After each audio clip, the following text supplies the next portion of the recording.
Have a seat on your porcelain throne. It's time to talk some shit on the Powell movement.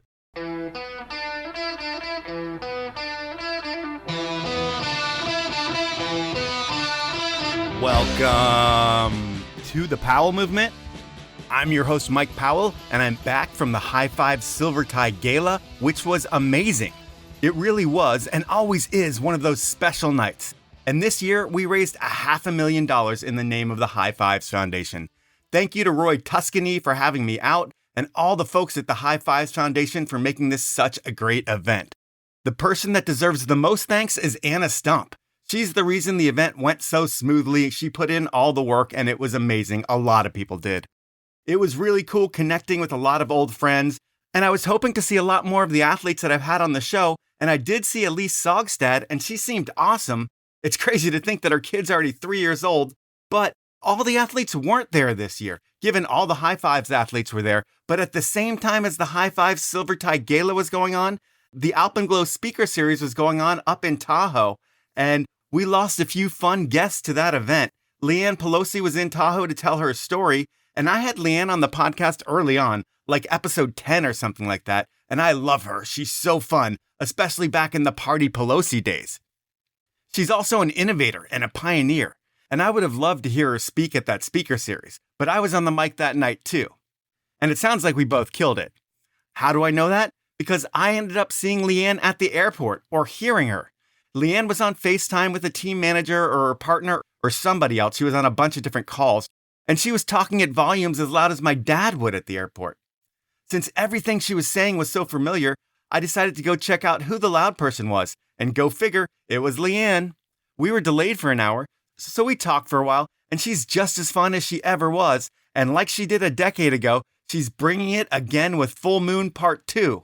She's been a pro snowboarder for over 20 years, and she's lived the ups and downs of that life. I'll have her on the podcast again later this season, and you know I'm going to make stickers for her at my job at diecutstickers.com.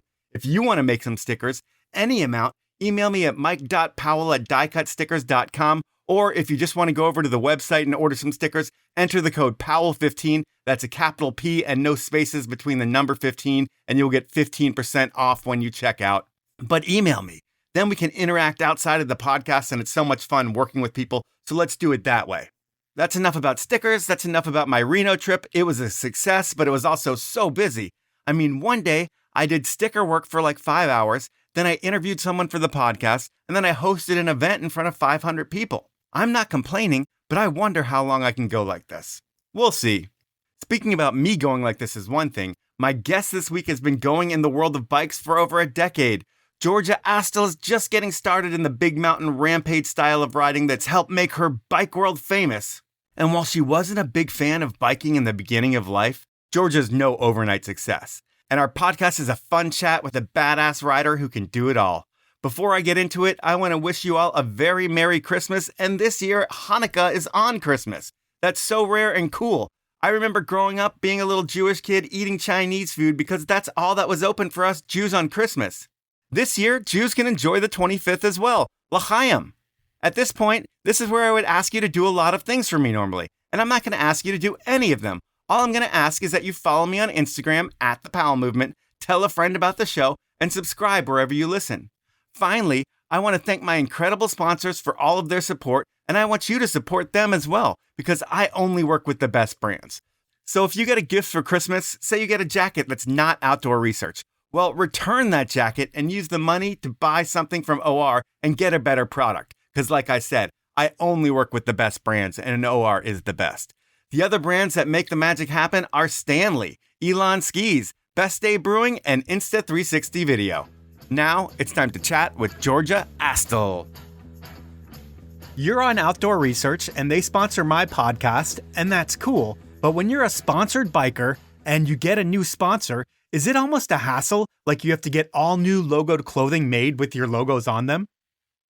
I mean, I think the biggest hassle is figuring out your sizing and which jerseys and stuff you like the most out of their lineup. But honestly, with Outdoor Research, it's been so fun because everything's new for them. So it's almost like we're figuring it out together. So it's not just them giving me stuff and then I don't like it, it's like we're learning and designing the product together. So I've honestly had such a blast with them so far.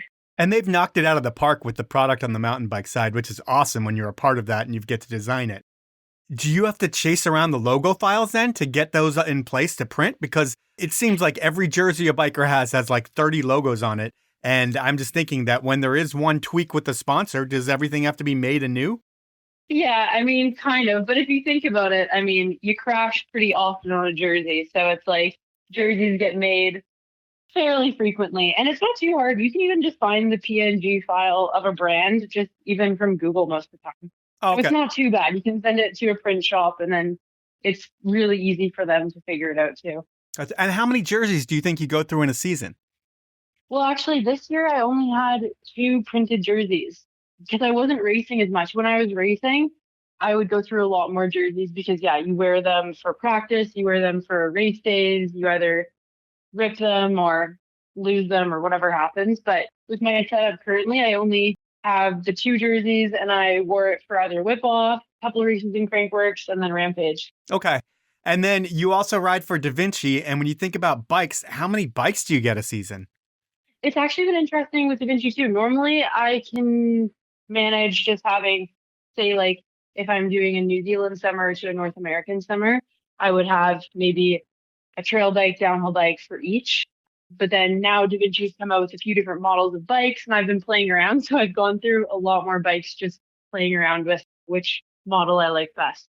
That's crazy to me because bikes are like, on their website, anywhere from $3,000 to $8,000, it looks like. So if you're just playing around with different bikes in any given year, you could have $30,000 worth of bicycles at your house figuring out what's best for you, but you're a pro, so you need that. Totally. Yeah, no, this is the year that I installed a security camera out front of my garage because, yeah, it's a necessary tool to have the bike for the job. And sometimes that means having multiple bikes for multiple jobs. Yeah. And when you think about your life, and this is probably the coolest part or one of the coolest parts, how many free boxes of gear do you think arrive at your house every year?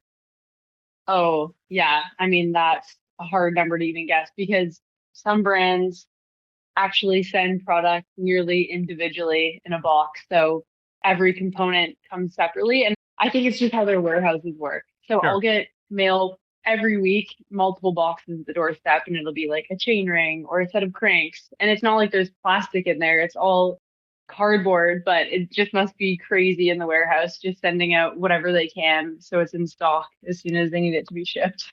And is it always exciting when you get a box? I mean, it's getting less exciting now, and maybe that's because I do a lot of my own mechanic work and logistics.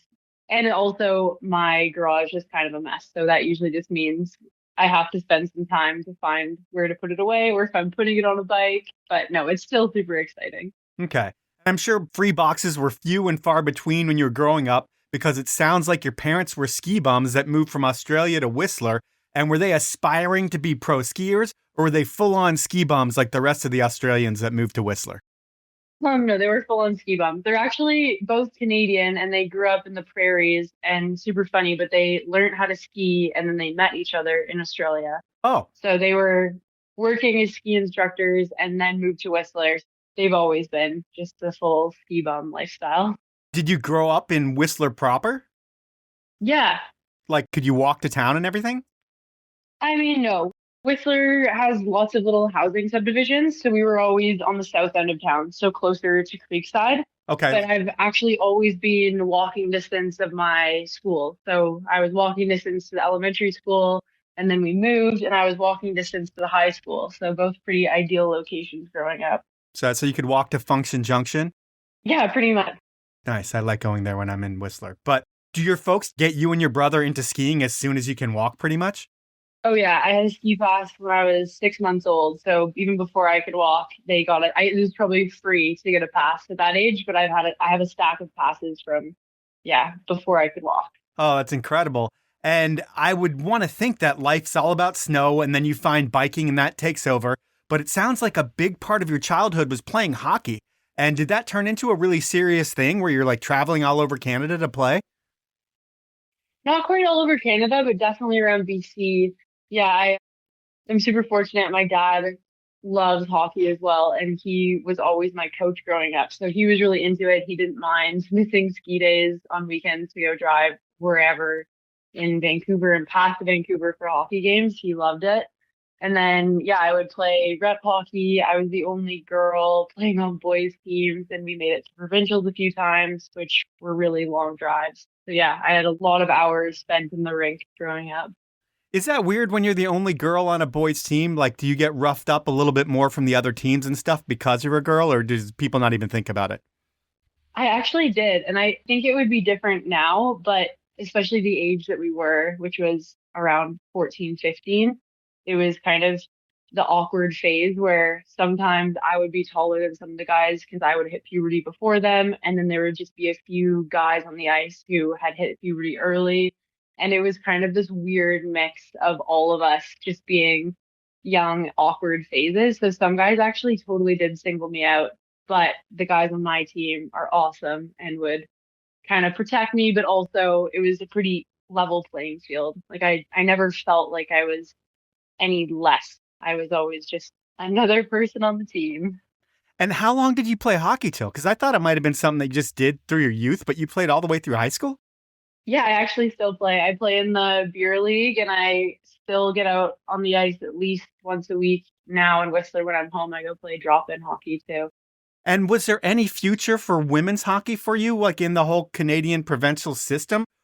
I tried out for the provincial team and I think I was into it, but the level of hockey when you got outside of Whistler is huge. And there's girls that have played with girls their entire time growing up. So it was actually a very different game when I went from boys hockey to playing in the girls league. It was, yeah, a very different playing style. And they were really, really good at playing together, which is something that I think I didn't quite develop because I was just the only girl. So I was a little bit survival out there, just keeping my head up versus when I got to try out in the girls provincial team, it was a whole other game. So I thought about it and I would have loved to take it somewhere, like go play university hockey, but I never ended up going to university. So here we are. Okay. And how about your switch from skiing to snowboarding? I've seen some video of you and you were snowboarding, so I'm guessing you made the switch. Does that happen early on? Yeah. My dad had me on a snowboard probably, I mean, when I was growing up, I don't think you could get snowboards nearly as small as you can now, but probably the smallest snowboard that I could possibly get onto was when I was 4 or 5. And yeah, I was snowboarding and skiing, but right away, I love snowboarding way more. And then I've seen some video of you, given you were way older, but you were out in the backcountry. It looked like there was some sledding going on. And was that a big part of life in Whistler growing up? Is like, did your dad take you out sledding and stuff like that too? Or is that something you found through No, friends? actually, my older brother. Yeah, my older brother has a really awesome group of friends who are my friends too now. And during COVID is when I got a sled. That's when the mountain wasn't open. It shut early. So it was the perfect time to get into it. And it was awesome because I was like, well, you're my brother, so you actually can't leave me out in the backcountry. You Yeah. can teach me how to sled. And yeah, so for probably 2 years when I wasn't competing and I wasn't going overseas to New Zealand, I was super into splitboarding and sledding a bunch. Honestly, COVID was amazing. We had really good powder in the spring and the mountain was shut. Those were some good days on the sled. When COVID happened, I was doing a podcast still, and I was kind of predicting that it was going to get crazy in the backcountry because everybody who could afford it would go out and buy a sled and they would get their fix of powder out in the backcountry. Sounds like you did that as well. Did it get pretty crowded out there? I mean, did you see tons of different crews when you're going out?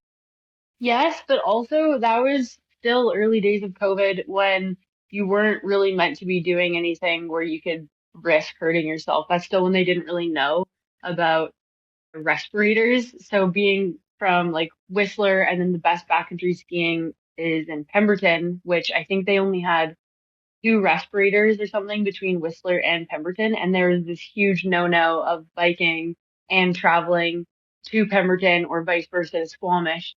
You were supposed to stay in your town and not get injured. So there was kind of this thing where it was a little bit frowned upon. People weren't getting too gnarly on the sleds. Like you definitely would not want to be in avalanche terrain. So I think it was more so just low key backcountry skiing at that point. I don't think we were sledding too hard because they weren't even actually releasing the avalanche reports to get it so people weren't out in the backcountry risking getting injured. Okay. And then growing up in Whistler, is life awesome because there's always something to do? Or do the crowds and tourists make things annoying at times? Or is it a mix of both? They definitely do. And now that I've gotten older, I think I get super annoyed with crowds, but you also just know how to avoid them and you kind of mitigate your crowds. Like I don't hang out in the village like I used to when I was a kid.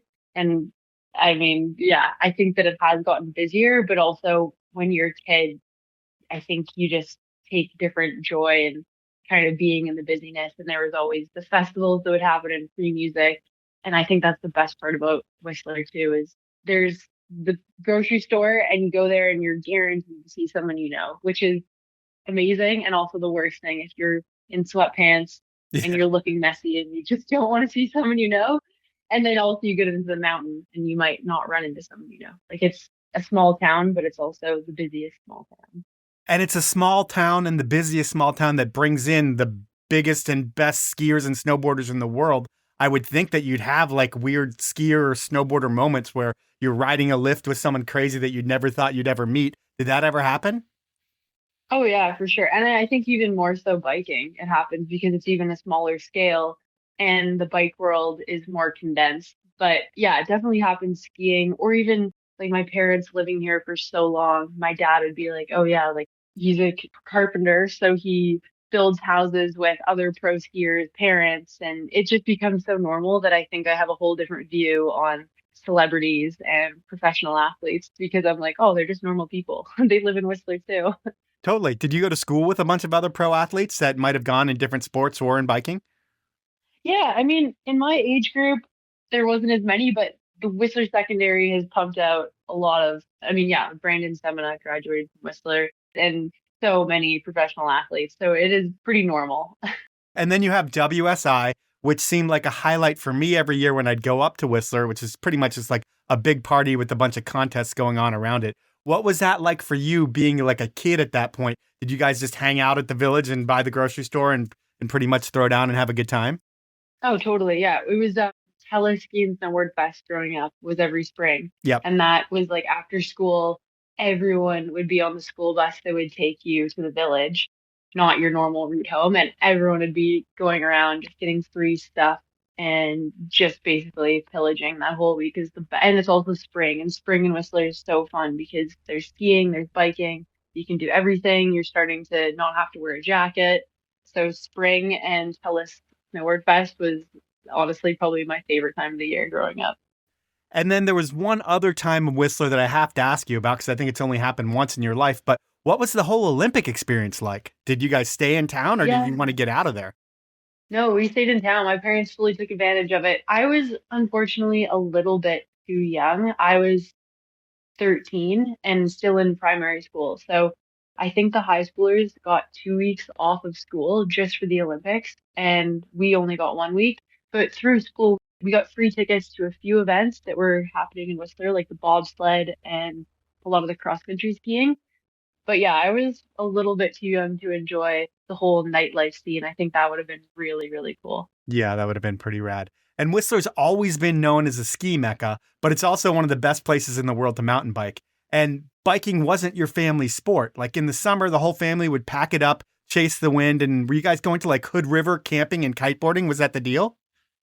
My parents went to Hood River when they windsurfed, but then as soon as I was born, we started going to a place called Nitnat Lake in Vancouver Island. And yeah, we would just pack up the RV and basically spend 3 weeks over there kiteboarding and windsurfing.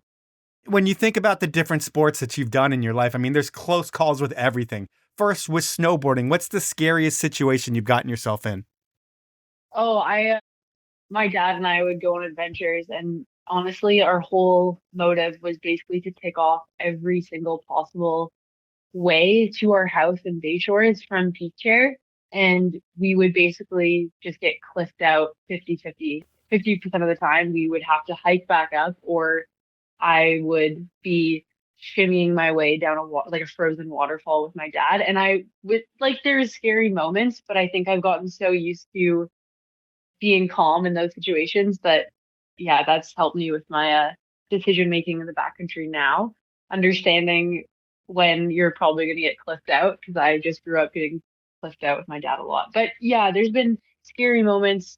I've never had close calls with avalanches, but that is something that I hope to never experience in my life, because it is, as much as you can mitigate it, avalanches I feel are out of your control at a certain moment.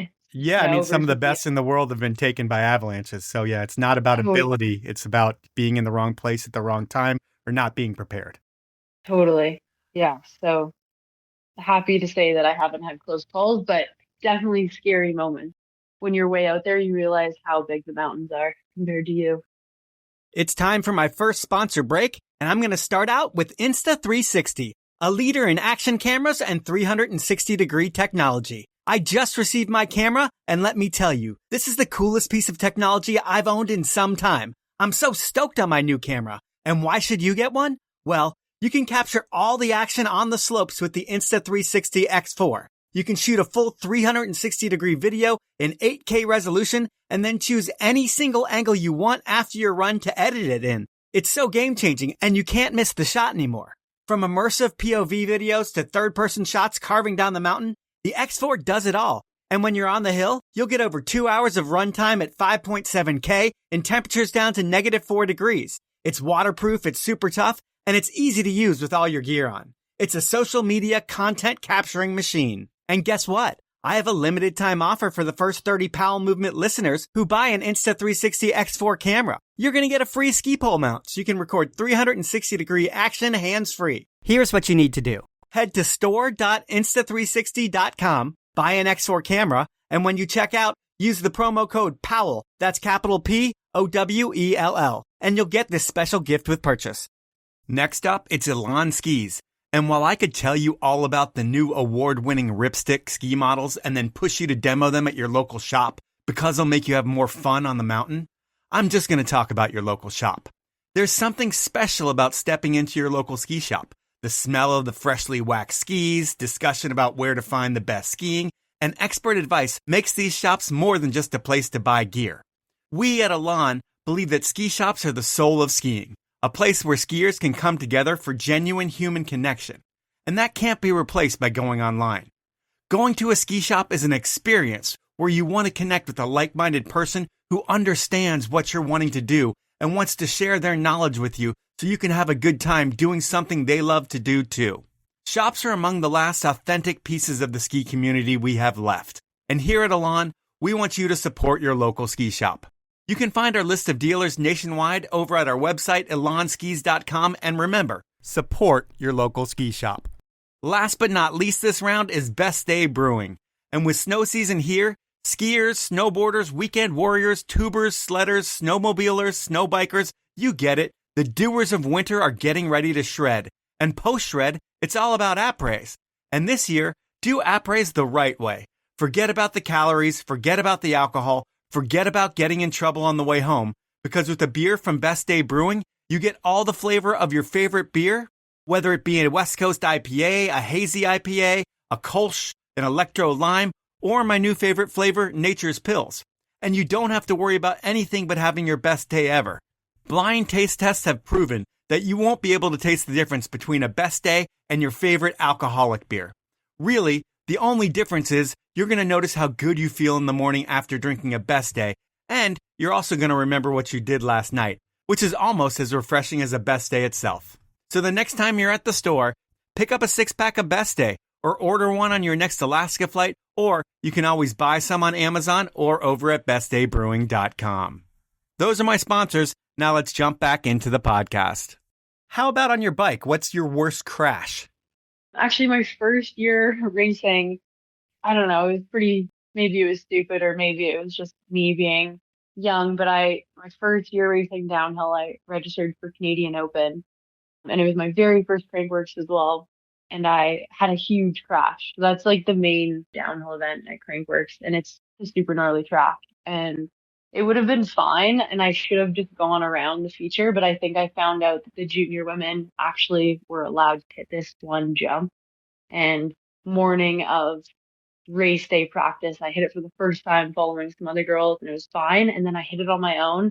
Not sure what happened, but I either hit a tree or went over the bars straight to the ground and had a double pneumothorax, so punctured my lungs, broke a bunch of ribs, broke my TPs, so my transverse process, broke my collarbone, and woke up to just like coughing blood and patrollers looking down at me. Holy shit. And yeah, and I was 17 at the time, first year racing. I didn't even have my own proper downhill bike. I was borrowing my coach's downhill bike. And my mom works in the clinic, and I just remember saying over and over again like what my mom's name was and that she worked in the clinic, and they're like, yeah, no, you said it 4 times. So that was scary, but yeah, I think it was kind of not even like a wake up call or anything like that. I think I just realized that it was real and I wanted to be prepared when I was racing downhill again. I realized that wasn't just like gonna throw myself into this. I wanted to ride so much and get to that phase where I wasn't scared of features like that anymore. So it wasn't too bad of a mental block, but it was a huge crash. Okay. And then kiteboarding, there's so many variables to that sport. Have you ever been sucked up so high that you've scared yourself? Yeah, I'm actually in the place where I learned how to kiteboard in Mexico right now. And when I was 13, it's called a body drag when you get sent out on the kite without a board. And you basically just learn how to fly the kite. So my dad sent me out and he was following me with a kayak. And the swell was so big that day. It's called an El Norte when this really strong wind from the north.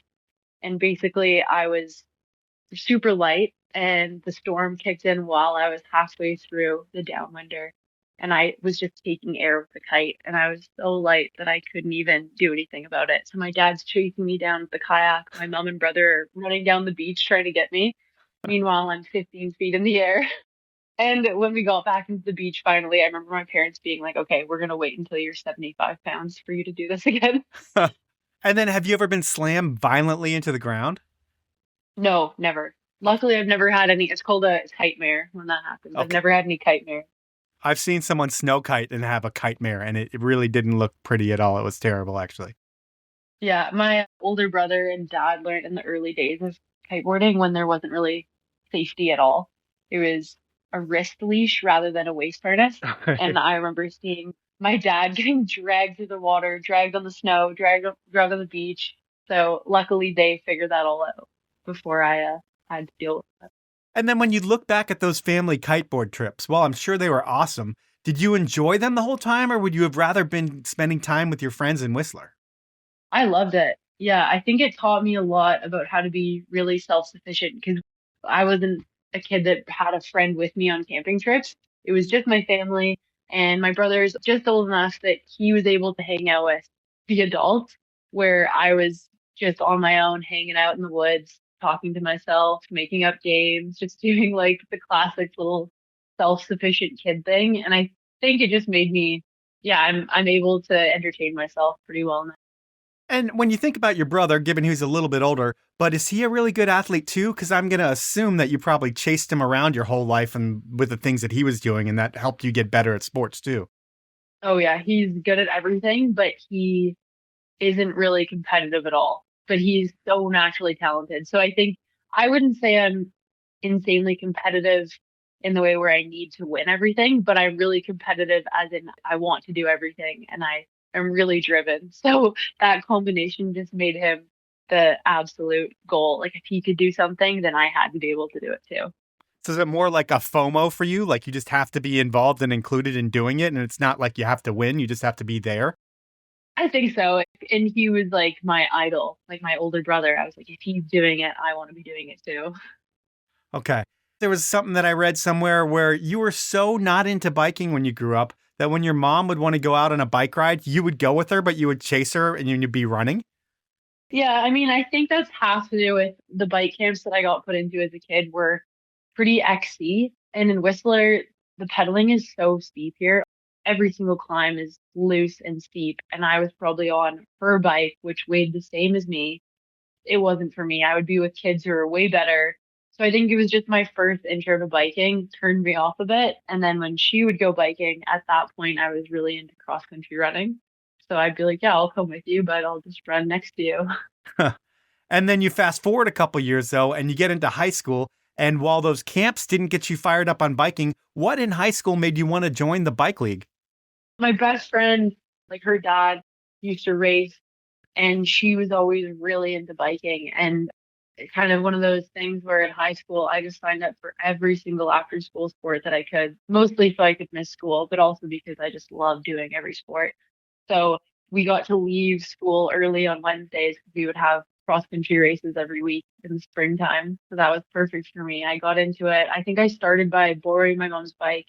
And then the rides that we got to do, because we had professional mountain bikers as coaches, we got to actually ride trails where, yes, you have to do a horrible climb on the way up, but that was my first intro to proper gravity riding and like descending a trail. And that kicked in for me because that felt more like snowboarding. It wasn't XC pedaling away. So that was where it all unlocked for me.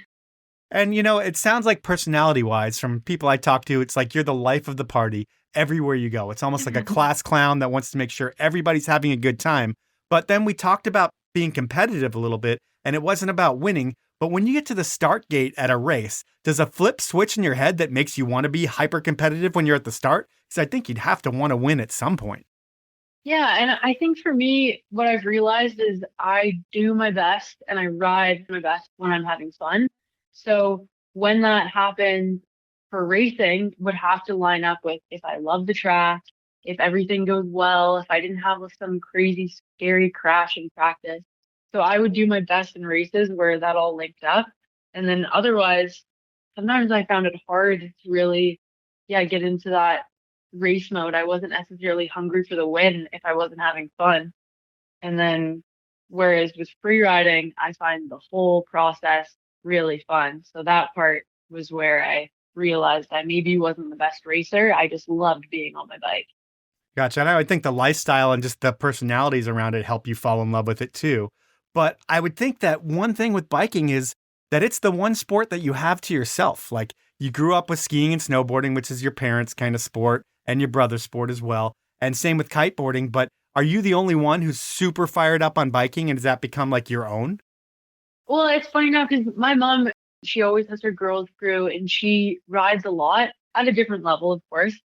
And now my brother's really into biking. But yeah, definitely in those early days when I was racing, that was my thing. My parents would come and watch some of the races, but that was me traveling with other families and really finding it on my own. So that probably was a big part of it too. I would think that the thrill of biking is all about the downhill, but you were so focused on enduro early on. Were you more about fitness and adrenaline back then, or is that just how it played out? I think that's how it played out. I think I was always really naturally talented at the pedaling side and I was good at it. But I think I got introduced to enduro before. So I had a little blip of racing enduro. And then that second season that I raced is when I really went into the park, got a downhill bike, and did a bit of both at the same time. Whenever I was racing downhill, I was still racing a bit of enduro too. So it's safe to say that you really didn't get into biking until you were 14, 15 years old. Yeah, I think it was grade 10 when I started racing the cross country races. And then that grade 11 summer is when I think that was the very first enduro that I'd even heard of when I was 16. I did that on my mom's bike. And maybe that was the race, but I heard you were one of those people that really could probably win any race that you entered, but no one would ever get that from you because you don't put out a vibe of like, I'm going to win this thing. You're kind of like class clowny and fun. But then there's an event when you're 16 where that all changed. While others had believed in you, is like you almost started believing in yourself. Is there anything to that, or am I just making up bullshit? Yeah, I don't know. I mean, there was a moment there where I was still a junior, but there wasn't really any other girls in the junior category back then. So I would enter some races of the elite and do really, really well, and people were noticing. But I think I didn't really understand yet, or I was just doing it for fun. So I don't think I ever knew what was up. And then I started qualifying for things and people came up to me and noticed and kind of wanted to help me hone in on those skills. So luckily I had a lot of people on my side as coaches and role models because I think I was just out there having fun. I didn't know what was going to happen at the end of the race. So you were just happy to be there, and then you have all these people pointing you in the right direction, and it all comes together at some point. Yeah, totally. And so you're building up your confidence racing, but then there's the bike park. And while you're focused on racing, I would think all the cool kids are hitting the bike park, especially in Whistler. Were you getting in there too? Yeah, so that second season is when I bought a downhill bike and I would just go after school. I was working in the summers too, so I would just be either working or in the bike park. And that's when my priorities shifted and I stopped going away with my parents. I wasn't kite surfing anymore. I just wanted to be at home and ride the bike park all summer. Okay, and the next thing I'm going to talk about is UCI Junior Downhill Nationals. First, how do you go from beer league racing in Whistler to racing in nationals? Actually, that was the transition as I raced the Fat Wednesdays. That's the beer league race.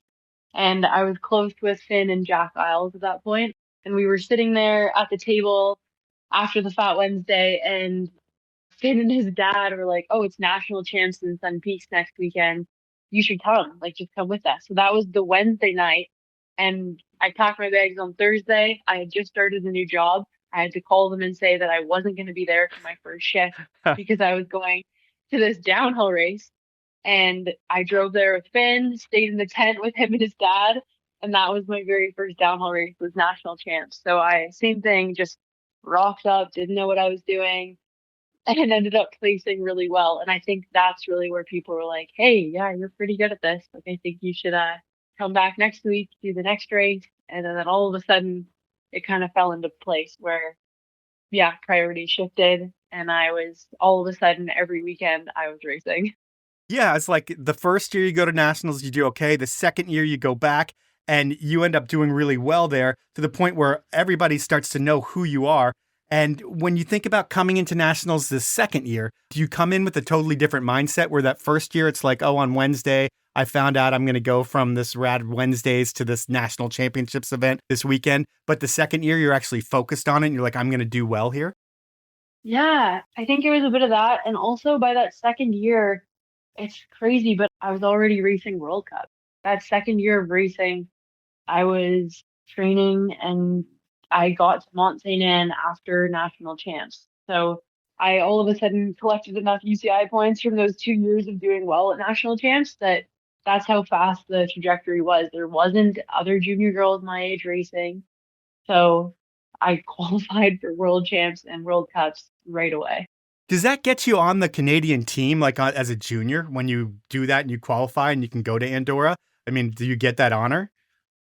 Yeah, exactly. And I mean, the first year, I am really happy that I didn't qualify right away. I think I could have gone, but I didn't have the right race license, but I would not have been ready to go. So luckily, it was the next year.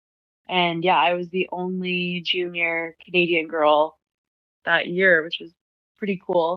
I was already hanging out with Vaya, and yeah, Miranda was on the team.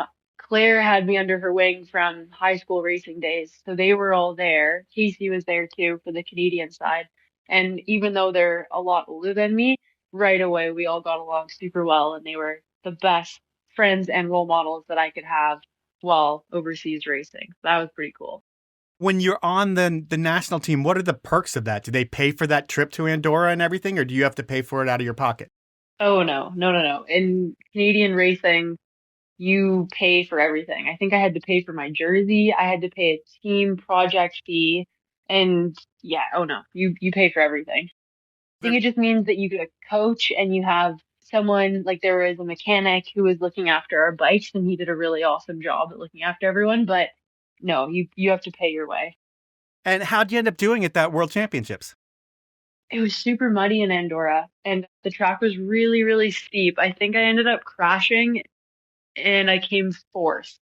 But I remember being so frustrated on the track, and and everyone was crashing so much. And yeah, so unfortunately I crashed probably even twice in my run, but yeah, came fourth still. So you had those women that were all kind of supporting you from the Canadian side. But when you're this new girl on the World Cup level and you place fourth and you're like 18 years old, does that make all the other women want to welcome you and help you? Or are you almost like the enemy who's going to come take their spot? Because I would think everything's a little more cutthroat in the race world.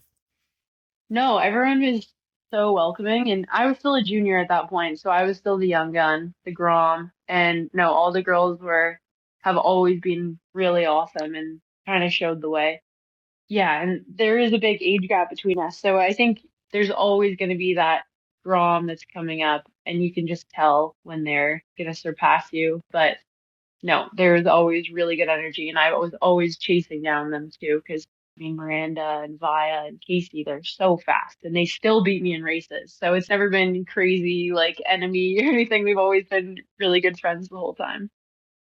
It's time for my second round of sponsors, and I'm starting this one out with Outdoor Research. Have you seen that black and white Mark Abma kit online or in the new MSP movie? If you haven't seen it yet, look them up before you buy your gear for this winter. They're sick. And not only are OR's products built differently and outperform just about anything thanks to being athlete and employee tested here in the brutal conditions of the Pacific Northwest, nowadays they have so much more style than the OR gear from just 10 years ago. When you bring in athletes like Mark Abma, Micah Evangelista, Zoe Atkin, Tom and Bass Van Steenbergen, and many more, and you have them sit down and work with designers and marketers, it's no wonder why the cuts and styles are looking a little bit different than that climbing-inspired OR gear that you used to see. It's really a game-changing difference in the fit and function of the gear, and the look, well, it really is incredible. And with the holidays right around the corner, get someone in your life the gift that will last over time. I can honestly say that I've loved OR since I bought my first raincoat from them back in 2000, and they truly make my ski days better. And while I may not be the best skier in the world, my Outdoor Research kit makes me look like a pro. And you can do the same thing by heading over to outdoorresearch.com, looking around the site, and treating yourself to the best. Next up, when it's cold out there, I don't hit the mountain without my thermic heated socks. They are the original heated sock, and still the industry leader after 20 years. I mean, if your feet are frozen, it's going to ruin your day, and you're going to end up coming in early. And no one likes that. And that doesn't happen to me because I always wear my thermic socks. And this year, they're better than ever. Thermic's new smart elastic technology heated socks, think a high-performance fitting thin ski sock where the patented heating components have stretch rather than a bulky heat band element.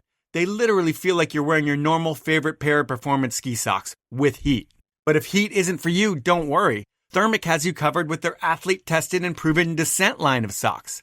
Some of you may be blessed with feet that never give you issues, but most of us aren't, and that's where Descent Labs comes in. They've engineered performance socks with their athlete team to eliminate things like chafing and heel blisters in your boots when you're touring or splitboarding. And for over a decade, the people at Descent have been making socks that have a distinctive, locked-in fit that never seems to change, no matter what you get up to. At the end of the day, Thermic and Descent socks are the go-to socks for people in the know. Drop into your local boot fitter and retailer and you'll see what I mean. My final sponsor is Stanley. And when Stanley started sponsoring this podcast, the story around the brand was that green bottle that keeps your grandpa's coffee hot. And that's still a story. But this week, they're totally changing the script. Actually, this year or the past few years, they're changing this script. And the latest big news around the brand is that they've signed Messi. The most famous soccer player in the world is part of the Stanley family.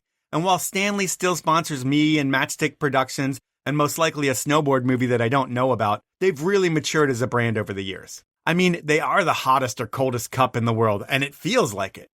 And it's still all about the product. Well, marketing with Messi and Olivia sure does help things, but if you don't have a great product, the marketing doesn't matter. And since Stanley has consistently had the best cups and bottles to keep things hot or cold since they invented the category in 1913, you need to check out what they're doing. While I still swear by the pint glasses that I use every day, which could be a perfect Christmas gift for the man in your life, I see so many other people out there drinking with that Quencher cup, which is so popular. And I get it. For some reason, it makes you drink so much more water, and that's awesome. Really, these days, Stanley has something for everyone, and I'm going to save you 30% on all of your Stanley purchases. How am I going to do that? Well, when you head over to stanley1913.com and go shopping, then you check out, you want to enter the code POWELL30, that's a capital POWELL, no spaces, the number 30, and you'll save 30% on all Stanley gear. Those are my sponsors. Now let's jump back into the podcast. How about sponsors? Back then, it seemed like a lot of Viking's money was tied up in the race world. I mean, today it is too. But do the women get to see any of that back then? No, I never got money from sponsors. I would get product, and I think back then there was money, but I was way too young and I didn't know what I was doing. So just receiving anything, like I think I had a grassroots deal on a bike. So what is that, like 30% off? And I think I even had a deal where I had to give the bike back at the end of the year. Maybe I got some free jerseys and free handlebars, but no, I was not getting money at that point. I was working full time in the summer and the winter just to get to those races. And so I'm guessing the lion's share of marketing dollars are going to the men. And then did each team almost have like a token woman, or how did that work? Yeah, I don't even really know how the UCI teams really worked back then, but there just wasn't that much money. Yeah, for the women for sure. Like maybe there was a token girl, but there wasn't as many women racing downhill. And same with enduro. Yeah, I think you would be really lucky as a girl to be on the team, or if you did a full season and got good results. But I tried really hard. I sent so many emails and I was all bright-eyed, bushy-tailed, thinking that since I was young and getting good results, I could get picked up. But no, it was super hard to even get responses to emails back then. But if you were a guy who was competing at the exact same level as you were when you were a junior on the UCI, do you think you would have been able to get a lot more action on the sponsor side because you were a guy? I think it was just really hard being Canadian. Oh, well, And that's part of it too. It really is. yeah, there was a better race circuit in the States back then. But if you're European, I think that was the way in because you could go to all the intro, they're called the IXS Cups, and it's basically like the feeder into World Cups. And I think you just have to get noticed and you have to get consistent good results at lots of those races. Whereas I was just showing up to a couple World Cups, doing pretty good, but then going back to North America where it doesn't really suit the brand. So I think it was mostly a being from Canada thing as, yeah. Oh, so not as much sexism as nationalism where you're from. And it's like that in skiing too. It's like if you're from the US, if Sean Pettit was born in Seattle, he would have made a lot more money than being born in Whistler, I feel like, but he might not have been as good a skier. Yeah, I think that's exactly it. Now it's a different story because I think the talent pool in Canada for racing bikes is massive and there's the right people in the industry looking out for those kids. Whereas back then, it wasn't really like that. I kind of came in and was doing really good, but didn't know anyone yet. So I think it's taken me 10 years of being in the industry, of being in Whistler, meeting the right people, that now I have this great list of contacts in the industry. But yeah, if only that was 10 years ago that I knew everyone that I know now. Totally. And so you're doing all this as a privateer, meaning that you don't have factory support. How many races are you going to each year, and how much do you think you're spending out of pocket? Oh, I mean, I'd be spending everything that I earned basically. And I think flights to Europe were probably still about $2,000 to $3,000 back then, including bike fees. And I would only do one Europe trip a summer, which usually would have two downhill races and maybe I could get two enduro races, and that was one block. And then I would be back home, back at work. So I never really got to do the full circuit. Just financially, it wasn't possible. Financially is probably the hardest part of being a privateer, but there are so many different things that play into that when you're on your own. What's the next hardest thing about not having support? I mean, yeah, I would go to a race and I would break, say, like my cranks and my bars, and I'd be just searching. I would be spending practice time hours walking around the pits, asking around for someone's old bars, old cranks, and then I'd be spending 2 hours putting them on my bike. So I would miss a whole day of practice just to get my bike running again. Or you get a flat tire, you don't have anyone to help you, so you have to walk your bike back down the track because you only have one set of wheels. You can't wreck your wheels by riding on a flat tire. So there's just so many logistics and mechanics, making your own food, booking travel. Like the whole thing is exhausting and it really takes it out of you. I mean, it's totally like the haves and the have-nots. It's like you're Cinderella out there trying to make something happen. Yeah, exactly. And I mean, sometimes it kind of lights a fire in you because you're not thinking about the race and you spend so much time dealing with everything else. sometimes if you're just sitting around, everything's done for you. Maybe that means you're more stressed out about the race. So, I mean, for some people it works, and sometimes it did work for me, but it just wasn't really worth it. For a few years of that, it got pretty exhausting working full time just to maybe get a good result.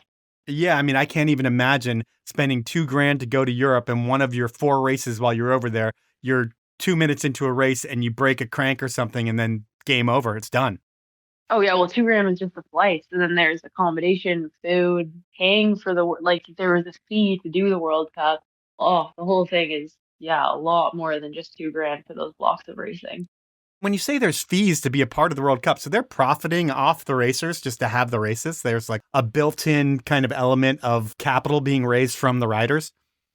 Oh yeah, I mean, if you're on a trade team, the team has to pay a massive fee just to be a UCI team, and the fees have gone up. So now it's even harder for smaller brands to have a UCI team. But there's also a fee per race. So if you're not on that team, I think some of the race fees are 400 euros just to do the one race. So yeah, it all adds up, and there's not that great of prize money, or back then there wasn't. Well, I'm sure everything's easier on the privateer when you live in Whistler and the racing is in Whistler. And how special was it to be a part of Crankworks for the first time in 2014? Oh, it was so cool. And I think that's really how I got a space in racing and got to meet all these amazing people, was because I'm from Whistler and Crankworks was easy for me. Because I mean, people spend so much money and it's so hard just to get to Whistler. And I was there. I had the opportunity. I worked in town, so I got this really cool intel of being the girl in the coffee shop, and then that next day being the girl that would win the race. And people would be like, "Wait, you just made me a coffee yesterday."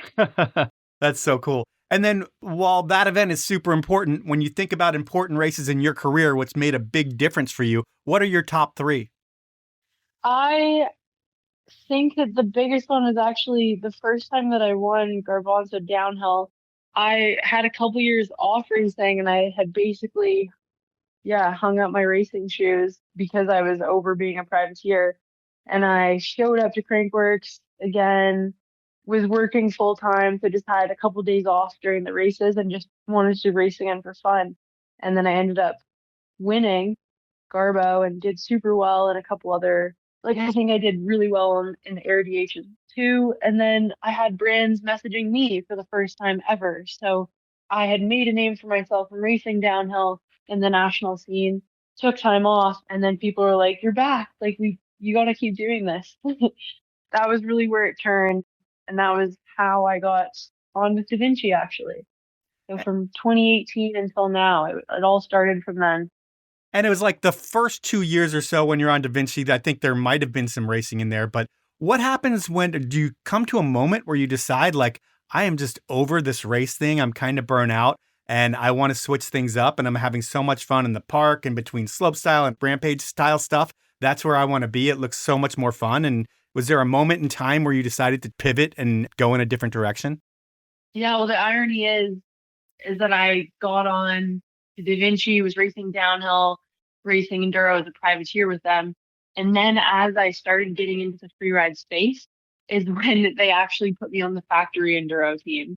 So there was a bit of, it was like I all of a sudden had exactly what I would have wanted years prior, but I really didn't want to be racing enduro. So then we kind of came to the agreement that I would have all the same sponsors. I would do a few enduro races. I still enjoyed traveling and being out there, but ultimately I wanted to be able to shift goals and move into the freeride scene. So that was a bit of a tough time because it was crazy to have that opportunity but not want it. So now I'm so happy that we are fully in alignment. Like Devincci realized it wasn't profitable for them to be having the enduro team. There's no North American races. And at the same time, all of a sudden there's all these girls freeride events, and that's exactly where they shifted their focus. So that worked out well in the end, but there was a couple of years there where I would have rather be going to freeride events and training, but I was racing enduros. Well, the good news for you is that there had been a lot of women lobbying for a Rampage style event for a long time. And when 2021 comes around, Red Bull brings the first formation to the table. How important was that for women's riding? Yeah, formation was huge. And it did happen in 2019, so pre-COVID, and it Okay. was a way smaller scale. And then Katie Holden pushed really hard, had it again, and this time she invited so many other girls from different sides of the industry and out of industry, and that's really where it gained a lot of traction. So I got to go for the second year, I got to dig for Casey and really experience the riding in Utah and the whole scene. And that's when it was like, okay, this is something that I can really get on board with. This is a bit of me. That following year, I got invited and just had the best time ever. That's when it really clicked, and I realized that I really did still have a place at being a pro rider. Yeah, so formation was instrumental for getting the girls in the desert. Like, we got to learn how to dig, learn how to ride that terrain, and that would have been a huge miss if all of a sudden we went straight into Rampage without having that in our back pocket. Can you explain how the vibe is totally different at an all women's event compared to like an event that has men and women, or just a men's event? Like, I mean, I would think that there's just like a much better feeling between all the competitors. I mean, the guys are so lovely and so welcoming. It's never this weird animosity, but when it's an all girls event, we have so much fun and we goof around. We're actually like just super lighthearted and awesome. And I think that does change a little bit when the guys are there. So I think it was really important to have it all women so we could just be ourselves, not be like worried about how we look or what we sound like when we're out there. And then now it's totally normal. There's all these events that are guys and girls and we all get along. We have a great time together. But I think it was really important a few years ago that we had that space where we could make friends with each other, because honestly in 2021 that first formation is when we all truly met. We got to get together and it was just girls hanging out, super lighthearted. It wasn't a competition, and that was key for getting to where we are now. We're all super tight, good friends, and I think it would have been harder if there was not formation back then. Through formation and everything, you found your home in the freeride world. But what's the main differences between the freeride world and the race world, just between the athletes and the way they carry themselves and everything, really? Well, it is a different process. I think racing is really calculated and everyone does have their own little regime that you follow, but there's so much more creativity and ways to look at a feature, ways to build a feature. So it almost just gives you this different kind of aspect of riding, which racers have too. They ride their own zones. They build their own trails too. But there's this different vibe when you're out there, and especially at Rampage when you're properly building your own line. Yeah, it just gives you this whole other freedom that racing never really gave me. Okay. I'm going to go back to formation really quick. When Red Bull puts on an event for men, it is always spare no expense. This thing is going to be incredible and it's fantastic. Was it the same way with those formation events? Did they kind of do what they do with all their other events? It was pretty amazing the sponsors that Katie could pick up for us. Like, we had this amazing woman. Her name's Lentine. She's from Colorado and she is like a fantastic holistic chef. So we had the best food. We were completely prepared for the desert, which is, I mean, pretty gruesome terrain if you're out there all day digging. We had tons of free stuff. Like, she had Wild Rye sponsor us and a bunch of other, I think Arc'teryx was a sponsor too. So we were pretty hooked up and we had accommodation paid for. The whole thing was paid for when we were there, which I think we were pretty impressed by. And there wasn't any prize money for the riders, but the fact that we got that all paid for and set up was really impressive, because formation wouldn't really have made any money for anyone, which ultimately was the whole issue of formation and why Red Bull couldn't really do it anymore. Okay. And you were there as a digger, then you were there as a rider. And how do things change when it's your show and everybody's kind of working for you? Well, there wasn't quite everyone working for you, because you still had your teams and your crews. And yes, like, we all were collaborating and bouncing ideas off each other. But I brought my one digger, and then I think we were all allocated one other girl. So that's your team and that's who works on your line. And then if you're collaborating with other teams, so there's a lot of delegating, but also there's a lot of chatting about how we could make this feature and how we think it could be riding, because it's all guessing. And when you're testing out the feature, you really want everyone's opinion and you really want to make sure it's going to work. So I think the most important part is learning how to chat in this really kind, open, friendly way and not just shutting people's ideas down. Because if you're the one testing it, you want to make sure that you don't miss some really important thing of how someone else might think it could ride and then get injured.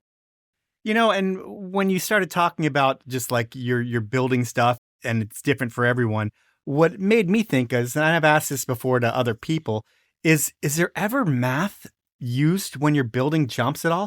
Is it all based on feel, or do you use a little science? Because that's proven to work if you know speeds and different things. But it seems like in the world of like ski, snow, and bike, from what I found, that people don't use math at all. Do you guys ever do it on the women's side? I mean, if you're going to use math, you have to have a lot of straight lines. I don't think you're really able to fully test the elevation drop. And there's so many different factors of how soft the dirt is, the wind. So you can't really be too exact with it, but you can be experienced. And that was really cool having Darren Barracqua out there.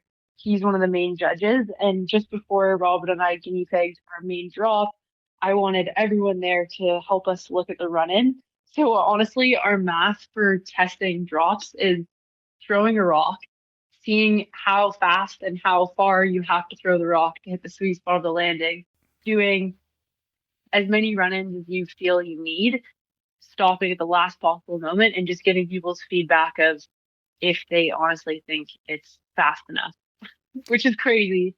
But what we figured out is even in Utah, like everything is so steep that you're braking into stuff more than you're pedaling into stuff, which is also really weird. Yeah. From riding bike park. And then going into year 3 of formation, there was no year 3, or it would have been year 4, I guess, based on the pre-COVID year.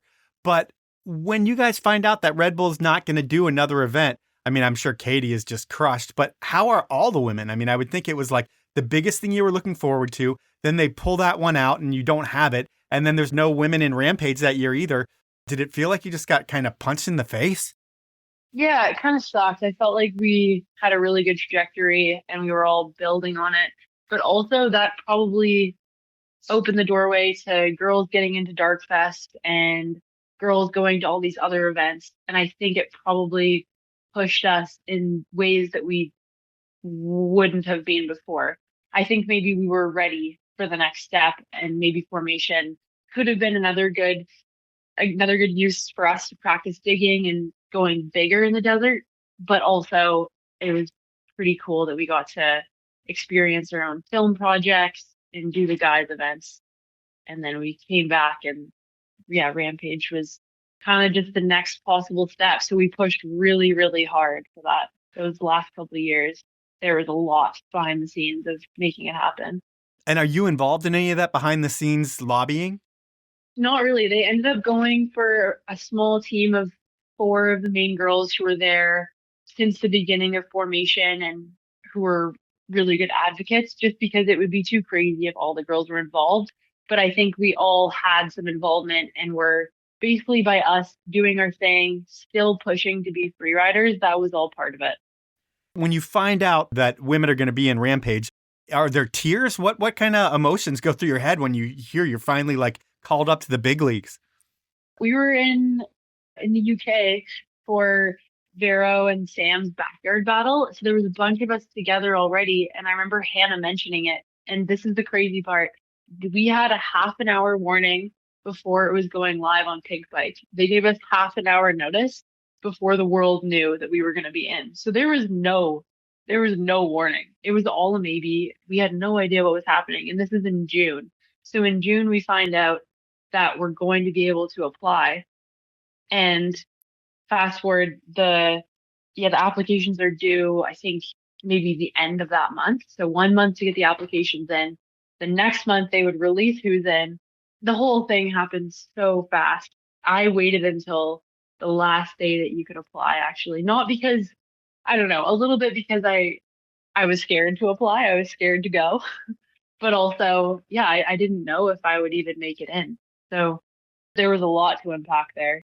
You make it in, but you don't make it in as a competitor right away. I think you were like the second, third, or fourth alternate or something like that. Third alternate. And when you get that bid for third alternate, do you think there's a chance that you would ride, or you're just like, I'm going to go just so I can be there and check it out?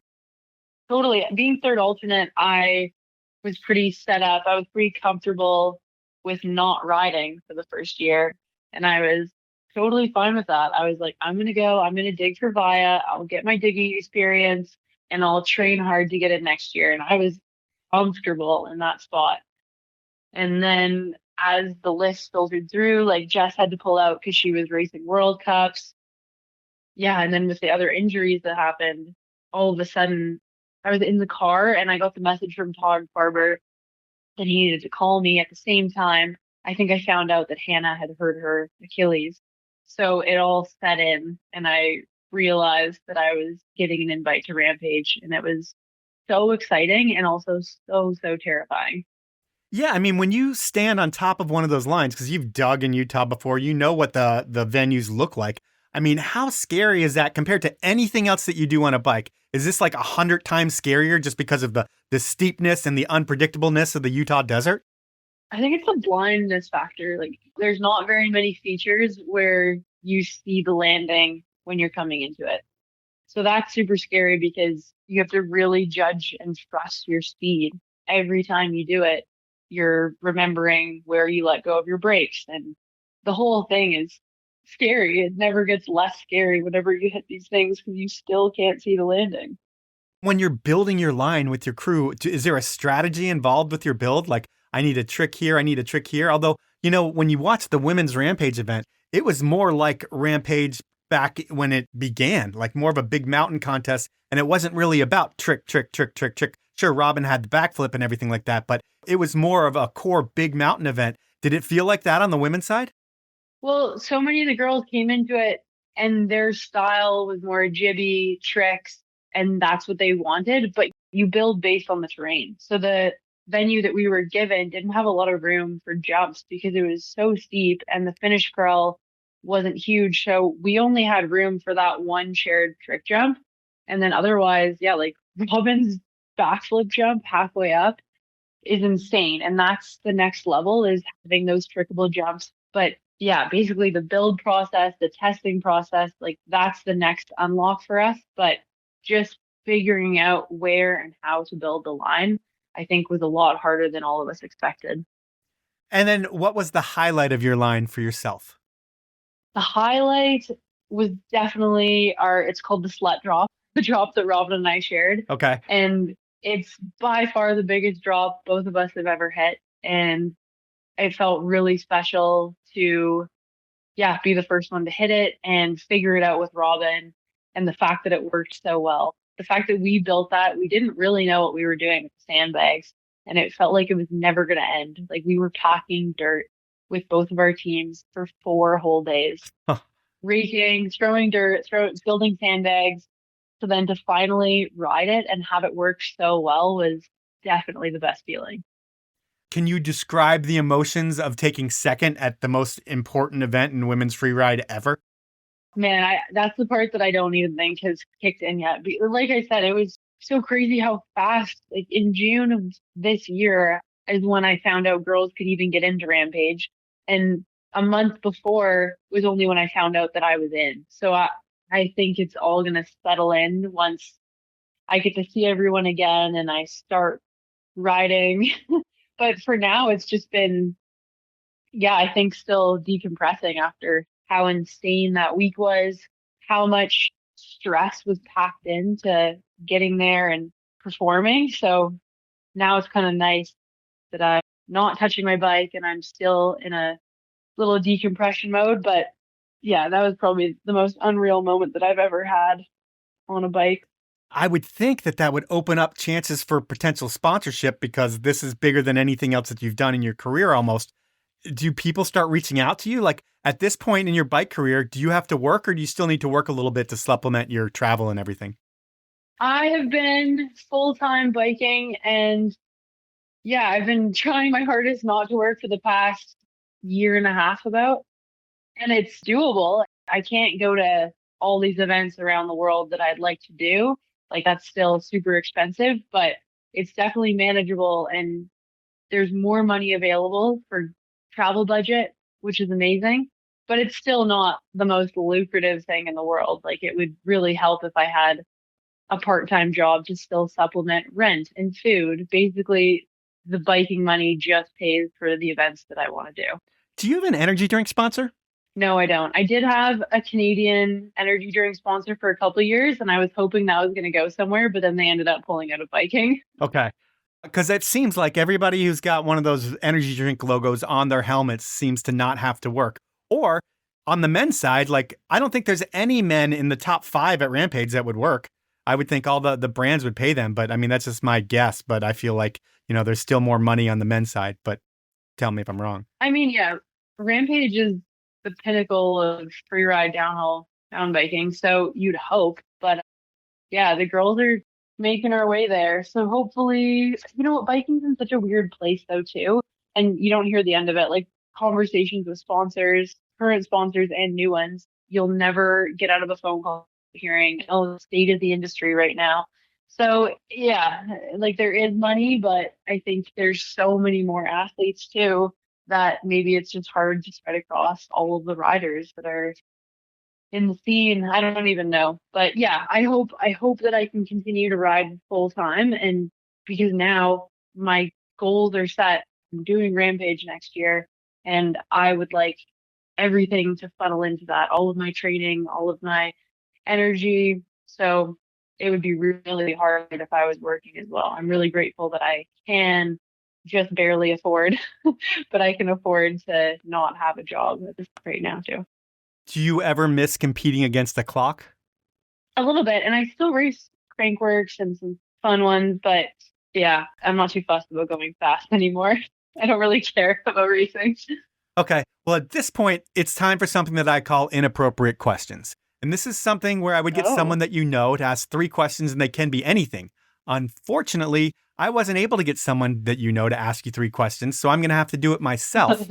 I did talk to a few different people, but no one had great inappropriate questions for you, so I came up with a couple, and I'm going to go with number 1. Everyone says you're so fun to be around, and then I asked them if you partied, because I like to know that too. And I was told, yes, you do party. So can you describe your craziest night ever in Whistler? In Whistler, it would have to have been during Crankworks. And it would probably start with, I can't even remember that's probably a good start to the story, but I can't even remember what year my craziest night was. But there was a couple seasons when I was partying and racing every single day. So I would go out, get nearly blackout drunk, and then at 7 a.m. I'd be at practice and I'd be racing. And I think that is only something that's possible when you're under 25. And I'm so happy I did it. And there's no way I could do it again. Okay. All right. Let's go with question number 2. And if you could have only one of these in your life, what would it be between hockey and biking? Because I hear that you love hockey, maybe even more than you love biking. Yeah. I mean, at this point in my life, I choose biking, but 100% I'm always going to play hockey as long as I physically can. So that is a tough question, but I'm going to go with biking. Okay. And I could have asked this in the podcast, but I didn't because I needed something inappropriate. So your final inappropriate question. We're in a world that's getting better for sure, but there has been a lot of sexism in sports forever. There still is. I'm saying we're getting better, but we're not equal by any means, unfortunately. But what is the most sexist thing that has happened to you in the bike world or just in general in life?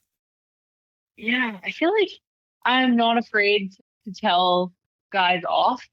And I think that the vibe that I give off is I'm a pretty chill personality. So if a guy says something offside or sexist to me, they have to be really out to lunch. Like they have to be a horrible human. So there's been some comments, but honestly, like these people that still have these beliefs, these guys, if they say it now, it's like they're absolutely behind the times. So, I mean, you get everything from sexist comments about your body, like body shaming, ridiculous views. But I mean, I would say the last 5 years been pretty scotch free. And I'm really stoked to say that most men now are happy to see a girl that's a better rider than them. And that's changed over the last 5 years. So luckily, yeah, I would agree with you that the world's getting better that way. Body shaming is the worst. Yeah, there's no reason to make people feel like shit for no reason. So, I mean, just however you're shaming someone, there's really no point in it. But some people get off on it, and I look at it as part of their self-esteem, but whatever. That's Inappropriate Questions, and that's our podcast. And for a person who didn't really like biking until high school, you sure have flipped the script on that whole deal. It's like, then you started killing it in the race world, then you made the pivot to freeride at the right time, and you come into this new world, and your race foundation gives you a leg up on your competition. And in this first and biggest event in the history of the sport, Rampage, you take second place. It's pretty incredible how you've been able to achieve success so fast in so many disciplines of biking. And I thank you for telling your story. I thank you for your time. And I can't wait to see you at Rampage next year. Oh, well, thank you so much. Yeah, it was great chatting with you. And yeah, I did a little bit of homework. I heard some of your other podcasts, and they were fun listens. So thanks so much for having me. So that was time with Georgia Astle. And thank God women are finally getting the invite to events they deserve to be in. I mean, people can argue whatever reason not to include women, and they're all wrong. Give them the opportunity and they're gonna shine. And Georgia and her fellow riders showed that this year at Rampage, a year that Rampage really needed it. When everyone was calling out the men's event for being a slopestyle event in a big mountain environment, the women, and Georgia in particular, made women's Rampage a true big mountain contest, like it was intended to be 25 years ago, or however long ago that was. It's going to be cool to see what happens with women's riding in 2025. That's the podcast. Again, Merry Christmas, happy birthday to me. My birthday's on the 31st, and I think that'll be when this episode comes out. If not, well, I'll wish myself a happy birthday and happy anniversary. Yes, I did elope on my birthday again next week. I guess that also means Happy New Year to you, and now I'm getting a little bit long-winded. So from here, I'm going to say thank you for listening for 8 solid years. I have brands lined up for a 9th year, and my goal is to get to 500 episodes, which would be 10 full seasons of this podcast. From there, who knows? But this has been a fun ride. 2024 was fucking shitty for me and my family, and hopefully 2025 is different. We don't know if we're in this trial yet, but we're going to find out next week. So fingers crossed for Ange and everything that she's going through. Now I want to thank all the amazing sponsors who have supported me through these tough times. The brands I'm talking about are Outdoor Research, Stanley, Elan Skis, Best Day Brewing, and Insta360 Video. Have a great week, everyone.